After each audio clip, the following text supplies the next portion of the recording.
Salut la famille, c'est Mirai. Aujourd'hui, comme promis, je vais vous présenter 7 mangas où le héros est surpuissant dès le début. Pour ceux qui attendaient une vidéo présentation d'anime de romance, vous inquiétez pas, il y en a une qui est en préparation. Allez, c'est parti.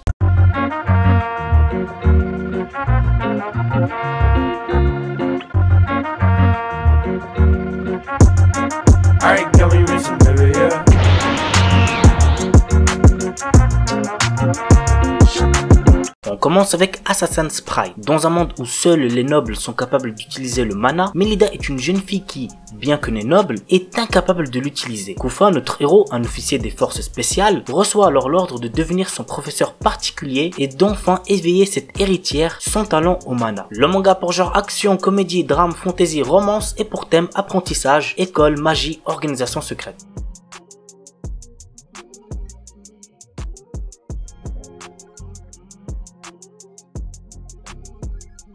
Plunderer. J'ai découvert celui-là en animé et j'ai grave kiffé. Voici de quoi ça parle. Dans ce monde, chaque être humain a un nombre inscrit sur son corps. Il s'agit en réalité d'un compteur et si celui-ci tombe à 0, la personne est envoyée directement dans les abysses. Alors que la mère Dina est sur le point de se faire engloutir par les abysses et lui demande de retrouver un certain baron rouge. Le manga pour genre action, aventure, comédie, drame, ecchi surnaturel et pour thème guerre médiévale post-apocalyptique.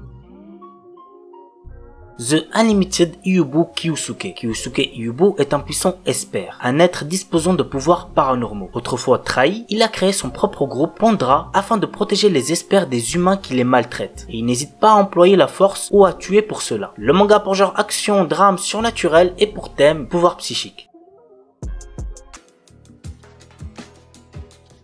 On commence avec Gamaran. Milieu de l'ère Edo, une région est devenue le lieu de rassemblement privilégié d'adeptes des arts martiaux. Le nom de cette région est Unabara, le repère des démons. Washizu Naozata, le seigneur d'Unabara, décide d'organiser une gigantesque compétition d'arts martiaux pour savoir qui est le plus fort. Celui de ses 31 fils qui saura trouver l'expert en arts martiaux le plus fort deviendra son successeur. Washizu Naoshi, le 27e fils du seigneur, part à la recherche du légendaire Kurogane Jinsuke, capable dit-on de massacrer 1000 adeptes des arts martiaux. Mais sauf que du coup ça ne sera pas lui qui va accompagner Washizu puisque Kurogane semble avoir disparu. Mais durant la recherche, Naoshi va rencontrer Gamma. Et bordel ce que ce Gamma pue la classe. En plus d'être quelqu'un d'hyper provocateur, il est surpuissant et ça il le montre dès le début. Le manga pour genre action, comédie, historique et pour thème arts martiaux.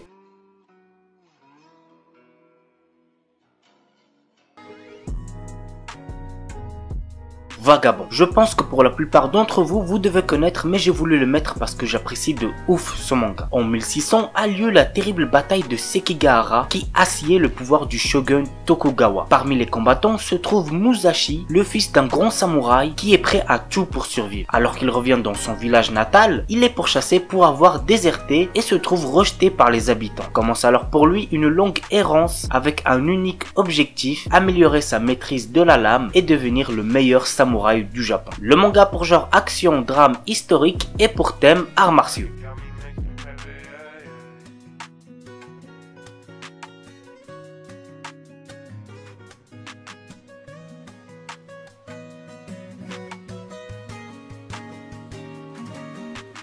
Area D. Area D nous plonge dans un monde où des humains ont développé des pouvoirs surnaturels suite aux radiations liées à l'explosion d'une étoile lointaine. Ils sont appelés les altérés. Afin de contenir cette horde furieuse, les autorités créèrent une zone spéciale, l'Area D, où sont parqués tous les cas censés être dangereux pour la société. Satoru, le héros, embarque dans un cargo à destination de l'Area D. Il n'a jamais fait de mal, son seul tort est d'avoir contracté un pouvoir 12 ans auparavant, celui de démonter tout ce qu'il peut toucher. Une montre, un pont ou un corps humain cellule par cellule. En chemin, il va faire équipe avec quelques compagnons de fortune et notamment un prisonnier classé S, Jin, dont la faculté est de voler celle des autres. Le manga pour type shonen et a pour genre action fantastique.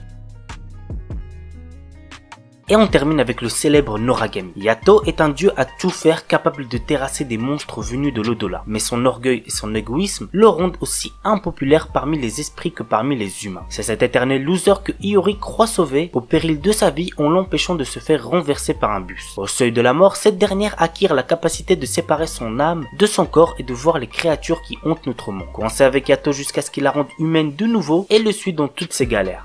Lui n'a qu'un objectif, devenir riche et célèbre quitte à remplir les missions les plus risquées. Le manga pour genre action, aventure, comédie, fantastique, romance surnaturelle et pour thème combat, dieu, déesse, école, monstre.